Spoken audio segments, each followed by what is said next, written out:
Go. And it was a great day. That was the third and final day of the conference. It was structured around a very interactive technique that we call open space. In open space, you don't have a parachuted agenda, but it's the participants who set their own agenda.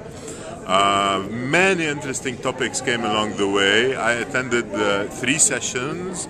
One on the ICT for the future programming of IDRC, which was quite insightful in terms of discussion.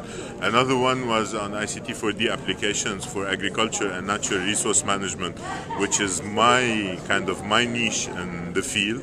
And again, we learned about the importance of bridging the ICT and the D so that they come together and they work in harmony, and so that ICT is not just a tool but rather a state of mind along which development should be structured.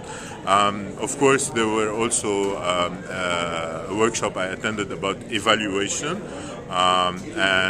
Here we stressed a lot about the outcomes, that we don't have to just stress on inputs and wait for impact, but all the social transformation processes that take place as the project is unfolding are as important and as relevant as the impact itself or as the activity itself.